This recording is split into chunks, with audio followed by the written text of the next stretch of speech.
visão. E eu queria que nós começássemos revendo apenas a sua leitura, para que isso fique refrescado em nossas mentes. A nossa missão, vamos ler juntos? Difundir o Evangelho de Cristo, edificar vidas e promover a transformação da sociedade. Essa é a nossa missão que nós elegemos para nós. Estamos num programa desde esse ano de 2012 até 2017, quando a nossa igreja estará completando seus 60 anos. Nossa missão é difundir o Evangelho de Cristo, edificar vidas e promover a transformação da sociedade. Agora, a nossa visão, o que a gente deseja ser, a gente chegar aos 60 anos e se perceber, olha, nós alcançamos isso. É assim que a gente se vê e somos vistos pela nossa comunidade. Vamos juntos também? Tornar-se uma igreja acolhedora, que fomente o amadurecimento cristão, a propagação do Evangelho e a responsabilidade social. Para a gente realizar a missão e a visão que elegemos para nós mesmos, nós temos alguns valores que não queremos abrir mão. Os valores, vamos ler juntos? Fraternidade e solidariedade. Mais uma vez, espiritualidade, fraternidade e solidariedade. A respeito da espiritualidade, nós refletimos,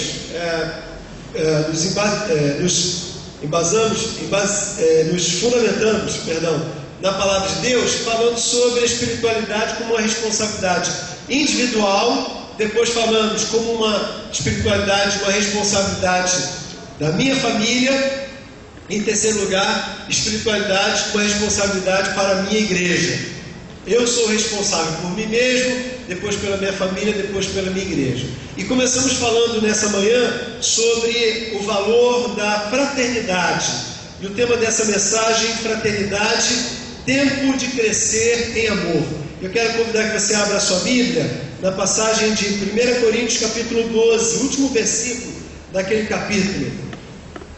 1 Coríntios capítulo 12 vai falar 12, 13 e 14. Esse bloco, esses três capítulos, falará da preocupação que o apóstolo Paulo tem com a igreja de Corinto a respeito do dom de línguas e as orientações doutrinárias que ele tem para isso. Nós não vamos pregar sobre a doutrina do dom de línguas, mas o cenário é exatamente esse. Por isso vamos tratar sobre o tema fraternidade, tempo de crescer em amor. Vamos do verso 31, 1 Coríntios 12, 31, e vamos entrar no capítulo 13 até o seu final, versículo 13 também. Eu vou ler, quero que você, por favor, acompanhe na sua Bíblia aí. Entretanto, procurai com zelo os melhores dons, e eu passo a mostrar-vos ainda um caminho sobremodo excelente. Ainda que eu fale as línguas dos homens e dos anjos, e não tiver amor, serei como o bronze que soa, ou como o símbolo que retine.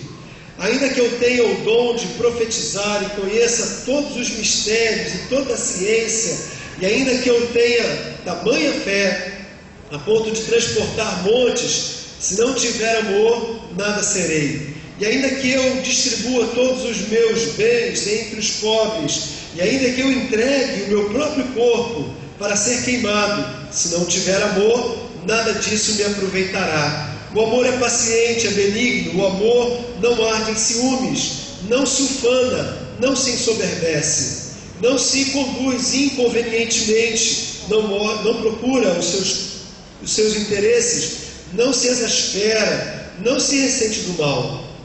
Não se alegra com a injustiça, mas regozija-se com a verdade. Tudo sofre, tudo crê, tudo espera, tudo suporta. O amor jamais acaba, mas havendo profecias desaparecerão, havendo línguas cessarão, havendo ciência passará, porque em parte conhecemos e em parte profetizamos. Quando, porém, vier o que é perfeito, então o que é em parte será aniquilado.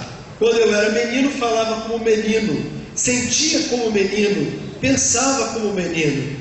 Quando cheguei a ser homem, desistir das coisas próprias de menino, porque agora vemos como quem em espelho, obscuramente, então veremos face a face. Agora conheço em parte, então conhecerei como também sou conhecido. Agora, pois, permanecem a fé, a esperança e o amor. Estes três, porém, o maior destes é o amor. Geralmente, irmãos, a gente lê esse texto porque fala, especificamente capítulo 13, fala de amor, a gente pensa em família. E de uma forma muito peculiar, própria para cerimônias de casamento, a gente pensa na relação conjugal marido e mulher. Mas, meus irmãos, se você olha o conjunto citado, capítulo 12, 13 e 14, o foco que o apóstolo Paulo está tratando, esse não é um tema familiar. Que tema é esse sobre amor? É um tema comunal, ou seja, da experiência da comunhão da igreja. Quando Paulo fala no capítulo 13 sobre o amor, não está falando da relação marido e mulher, até tem suas conexões também. A gente pode fazer algumas transposições e algumas aplicações, mas o foco, a atenção do capítulo, da palavra de Deus, está para a vivência da igreja.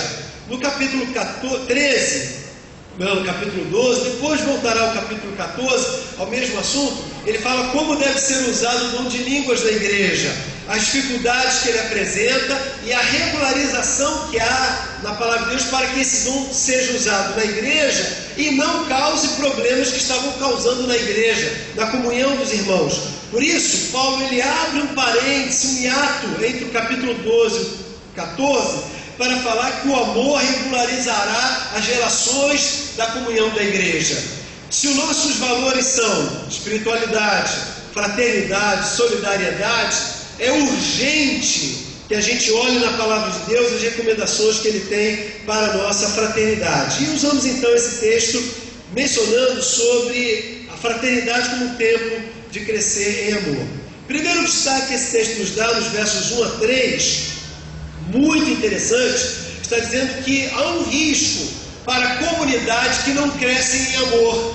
E veja que a palavra vai ser muito clara, talvez nem sempre percebamos isso, mas ela aqui então está explícita para dizer sobre esses riscos. Primeiro risco de uma igreja que não cresce na sua comunhão, nessa fraternidade, nesse amor fraterno, é o risco de falar muito e amar pouco. Olha o que está dizendo aí. Ainda que eu fale as línguas dos homens e dos anjos, esse cara fala muito, né? Porque ele fala não só as línguas dos homens, mas também a língua dos anjos. Ele fala muito. Ainda que eu falasse tudo isso e não venha ter amor, seria como o que, irmãos?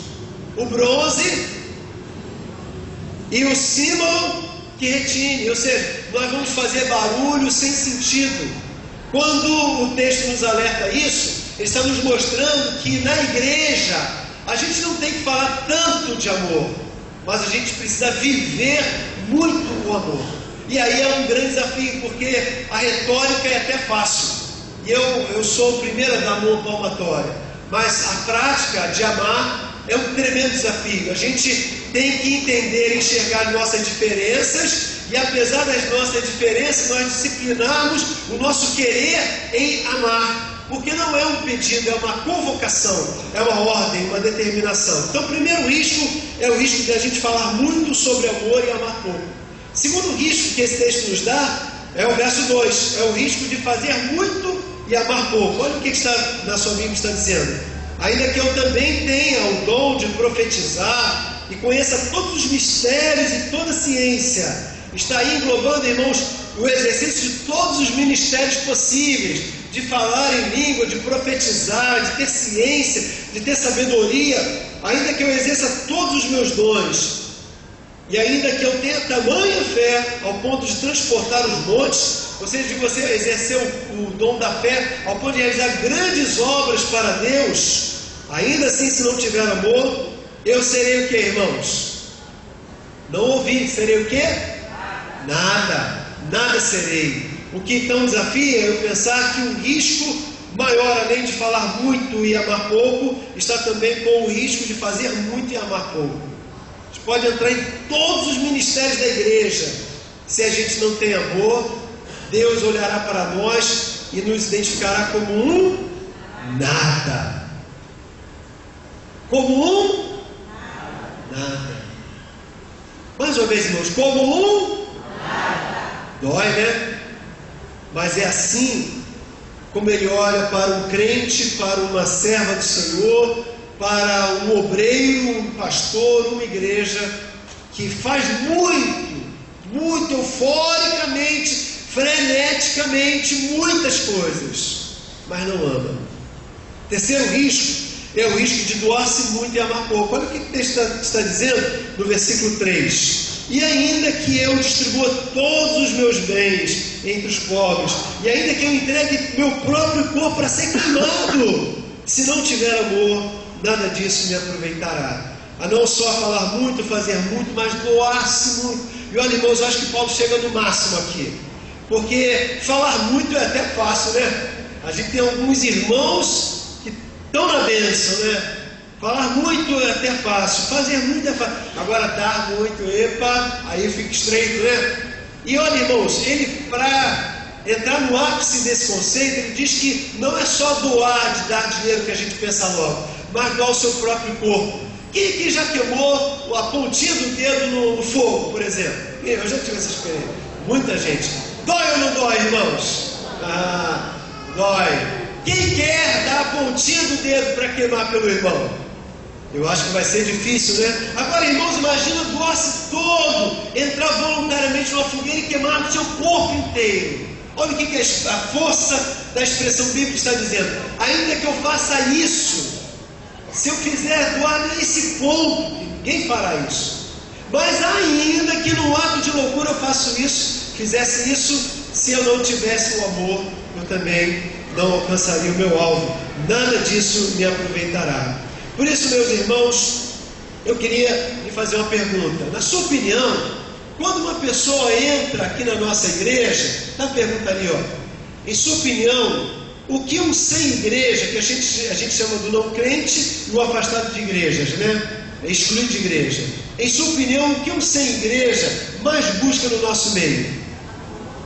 Ah, muito bem. Ele não entra procurando qual é a doutrina desta igreja sobre a volta de Cristo, o arrebatamento da igreja, ou sobre os dons espirituais. Não. Ele não entra procurando qual é a estrutura organizacional desta igreja. Não. Ele não entra procurando quais são os benefícios físicos, estruturais dessa instituição e qual o seu CNPJ estado diante da Receita Federal. Não, ele não entra perguntando isso, mas ele entra olhando, sondando se aquele lugar é um lugar onde as pessoas se relacionam de forma saudável. Não estou dizendo que todos se beijem, se amem, se adorem, mas se há um ambiente em que as pessoas possam conviver. Eu posso ficar aqui, eu vou ser bem recebido, minha família vai poder crescer, comungar nesse lugar, ou seja, eu terei um ambiente de amor. E como é que ele pergunta isso? O não crente, o afastado do evangelho, sem igreja, ele entra e ele pergunta isso assim, irmãos, ó, olhem para mim, enxergando, examinando, sondando, fazendo uma radiografia das nossas relações. Ele não precisa conviver muito tempo, basta uma ou duas vezes e ele vai perceber qual é a da nossa igreja. Por isso, meus irmãos, há um grande risco da gente falar muito, fazer muito, se doar muito, mas apesar de todo esse esforço, esse frenesi, praticar pouco o amor. Eis então um grande desafio para a nossa igreja, o de viver a fraternidade, crescer em fraternidade. Esse texto nos dá uma segunda dica dos versos 4 a 8, no iniciozinho da passagem. São sinais de uma comunidade que está se relacionando em crescimento com a fraternidade. Se você olhar os versículos 4 a 8, a gente vai ver bem Paulo apontando, olha, a igreja que está crescendo em fraternidade, ela tem esse sinal. A igreja que não está crescendo, ela tem outro sinal. A gente vai chamar isso de desafios e de prática. Por isso, o quadro que está apresentando ali. Ótimo. Eu vou ler aqui o versículo e você vai identificar os desafios e a prática. Verso 4 diz: o amor é paciente, é benigno, o amor não arde em ciúmes, não se ufana, não se ensoberbece. Paulo está dizendo que é desafio para a igreja. Vamos ler ali, ó, no verso 4. Praticar paciência, o que mais? mansidão, desapego nas relações e humildade. É o que Paulo está dizendo aqui. Se Paulo aponta como desafios, é porque provavelmente a prática da igreja de Corinto e a história de Corinto mostra exatamente isso. A prática daquela igreja era o quê? Impaciência, vamos juntos? Agressividade, prepotência e vaidade. Olha, irmãos, o desafio e a prática daquela igreja. Depois o versículo 5 diz assim: não se conduz inconveniente, não procure os seus interesses, não se exaspera, não se ressente do mal. Qual é o desafio para essa igreja? O desafio, vamos no verso 5 ali? Conveniência, ou seja, atos dentro de um consenso, de um ambiente favorável. Conveniência depois, para a prática daquela igreja. Inconveniência, juntos, egoísmo, aspereza, ressentimento. Verso 6 vai nos apontar assim: não se alegra com a injustiça, mas regozija-se com a verdade. Quais são os dois desafios citados ali? Justiça, verdade. Mas qual era a prática da igreja de Corinto? E falsidade. Vai mais. Verso 7 nos diz: tudo sofre, tudo crê, tudo suporta. E qual é o desafio então para o verso 7? Juntos: resignação, fé, esperança, resistência. Qual era a prática daquela igreja? Egocentrismo, falta de fé, desesperança e fragilidade. Por último, o versículo 8, só a primeira parte A: o amor jamais acaba. Qual é a característica dessa igreja? Durabilidade. É o nosso grande desafio. O amor que dure nas relações comunal da igreja. E a realidade daquela igreja: relações descartáveis. Eu já tenho dito aqui, irmãos, eu acho que a maior característica da nossa comunhão, Clécio, vem aqui por favor, é essa aqui, ó. Eu vou até você também.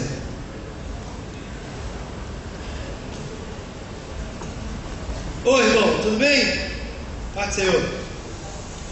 Tchau. E a gente vai embora. Depois, vem pra cá, Clécio. Opa, tudo bem? Tudo jóia lá, né? Paz do Senhor. E a gente não sabe o nome, a gente fala irmão, irmã, porque nós não temos profundidade ou raiz nas nossas relações. Meus irmãos, se nós somos uma comunidade de cerca de 370 irmãos, e agregam-se aí os nossos familiares ou outros parentes que não estão relacionados ainda como batizados, membros da igreja, vamos colocar aí uns 450 irmãos que circulam entre nós. É tão fácil nós nos desconhecermos, só tem uma saída. E eu quero apontar isso, já tenho falado e eu quero bater nessa tecla. No nosso próximo trimestre, nós começaremos, se Deus quiser, os pequenos grupos. E é importante que você participe de um pequeno grupo, porque quando nós comungarmos em um grupo pequenininho de pessoas, de 10 a 15, nós nos conheceremos dessa forma. Nós nos aprofundaremos nas relações dessa forma. Nós teremos intimidade uns com os outros.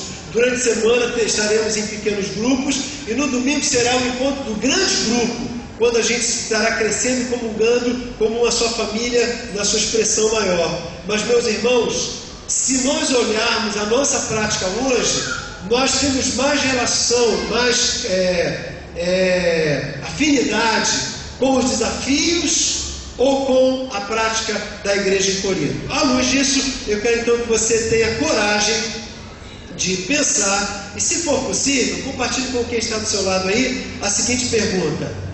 Está ali, ó: dos desafios citados acima, qual ou quais você mais precisa se exercitar? Eu vou ler aqui rapidinho: praticar a paciência, mansidão, desapego das relações, ou seja, libertar-se dos ciúmes, humildade, conveniência, altruísmo, mansidão, perdão, justiça, verdade, resignação, fé, esperança, resistência, durabilidade, ou seja, relações profundas. Você pode se indagar quanto a isso? Quem já respondeu aí no seu coração? Eu acho que eu preciso mais disso. Faz um sinal aí. Boa parte, né? E aí, você teria coragem de compartilhar com quem está do seu lado? Zé, eu acho que eu preciso mais disso, ou daquilo outro. E aí, tem coragem? Se tiver, pode dizer. O Lucas já está compartilhando ali, né? Vamos lá? O que você acha que você mais precisa dessas características para você ter os sinais de uma comunidade que cresce na fraternidade?